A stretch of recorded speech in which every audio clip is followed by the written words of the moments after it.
With that, we bring in former Congressman Beto O'Rourke. Good to see you, sir. Appreciate you making the time. Whose mind did you change tonight?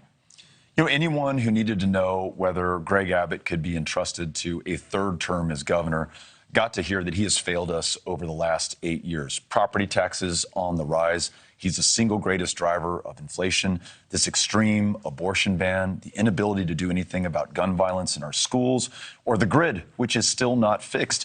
We need change if we're going to do better as a state. And I know that we successfully made that case tonight. Okay.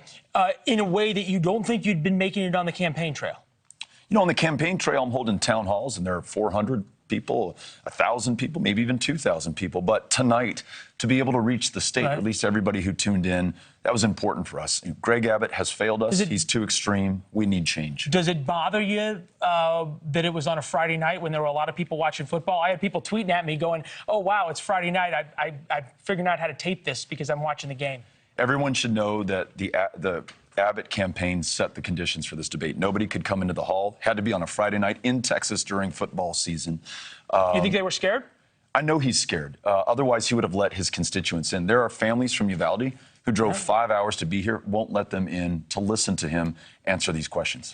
He's got a 9-point lead in the polling. There are Democrats who would argue that the polling is not picking up a certain amount of women who are concerned about Greg Abbott on abortion. Is there any evidence for that? Absolutely. I am constantly meeting people who, you know, they're working hard, they're raising their kids, they're taking care of their folks. They're not plugged in right now to politics or some of the news as they discover that he signed the most extreme abortion ban in the country. No exception for rape or incest. It begins at conception. It's not just Democratic women. It is Republican women, independent women who are coming to us and saying they will be voting for us in this next election. You keep calling what he's doing on the border a stunt. I've spent a lot of time reporting on the border, not as much as some of the reporters here in Texas, but I've been there. There's no question that it's not working. Are Texans really to believe that by ending Operation Lone Star, suddenly fewer illegal immigrants are going to come across? I think you can replace the failure of Operation Lone Star, $4 billion, and there are now more encounters at the border than there were before Operation Lone Star, with real solutions like this one. A Texas-based guest worker program. Republicans and Democrats in the state of Texas will push the boundary on what we are able to do if the federal government will not get it done. The best answer, of course, to your point, is to work with federal partners. It's been since Ronald Reagan was president that we had any kind of comprehensive immigration reform in this country. Why not allow Texas to lead? We are a border state. We are a proud immigrant state. We understand this issue better than anyone else. You say you understand it better. A number of Hispanic women that I talked to today, and Hispanics, longtime Democratic voters, say they are now supporting Governor Abbott because of the issue of abortion, of immigration. Why is what you're saying not resonating with the very people who should be the most interested and conceivably would be the most receptive? I'd argue the premise of the question. We enjoy a lot of support here in Hidalgo County, the Rio Grande Valley, and along the border. As you know, I live, and Amy and I are raising our kids in a border community where I served in local government, where we helped to make El Paso the defining border city, one of the safest cities in the United States of America. So I've got experience. There's illegal immigrants sleeping on the streets now of that city. We need solutions right now. Do you think busing immigrants by the dozens or hundreds is going to solve this? Do you think 1.5 miles, which is all that Abbott has built of the border wall, is going to stop this? Of course it's not. So if we want to get to solutions, that means that we have to look at those who come here to work, those who come here to join family, those who come to seek asylum, and ensure that there's a safe, legal, orderly path for them to be able to do that. It's not easy, or of course it would have been done by now, but we need a governor who's at least focused on working on it. Over the past 27 years, you've had Republican governors running Texas. Over the past few years, you've had a huge number of Californians moving into this state because of low taxes, low regulation, a big business community, huge economic growth. Those are undisputable facts. How do you become governor and change all these policies and not run off the businesses and the economic growth? What's interesting, we're now paying more in taxes in Texas than the average Californian is.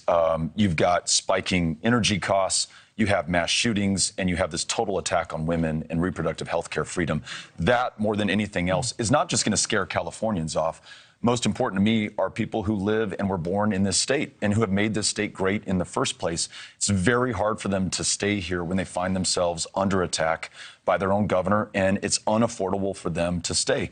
So the policies that we are for are Texas values, ensuring every woman can make her own decision about her own body and her own future, reducing property taxes, which have gone up $20 billion on Greg Abbott's watch, and then making sure that we fully fund our schools so that we don't run teachers off by the thousands. I know you got to go. I got one more question before we get to the top of the hour. I followed your campaign since 2018. And, you know, you were a different man in 2018 running against Ted Cruz than you were when you drove with Republican Will Hurd all the way up to Washington, D.C. Different man tonight than you were in the first Ted Cruz debate in 2018.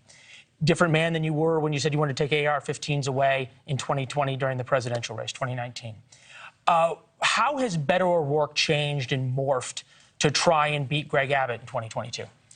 I'm the same guy I always was. My wife. Who believes the same things? Who believes the same things. My wife, who's standing with me and has been married to me for 17 years, can attest to this. Look, whether it's starting a small business and creating job opportunities in El Paso, serving on the city council, serving veterans in Congress on the House Veterans Affairs Committee, I have always been about how I can serve my community, my state, and my country. In this capacity as a candidate, I certainly hope as governor, I want to make sure that we deliver for each and every single Texan. This state deserves somebody who prioritizes them and their lives before any other special interest. And I think we're going to get that done when this election is called on the 8th of November. All right. We really appreciate you dropping by. Thank you very much. Thank you. Thanks for making time on a Friday night. Good to see you. Likewise. Thank you. And we will now see. The final poll is on the 8th of November, as the former congressman pointed out. And there is a lot of reasons to believe that the polling here has some issues. There are big shifts back and forth in some of the demographics that we are working on, whether it be on Hispanic women or whether it be on Republican suburban women who may be changing their mind on abortion. That's why we have debates. That's why we have elections across this country. We'll be covering them for the next few weeks. Thank you for watching. Go to newsnationnow.com to find NewsNation on your television provider. And don't forget to click the red subscribe button below to get more of NewsNation's fact-driven, unbiased coverage.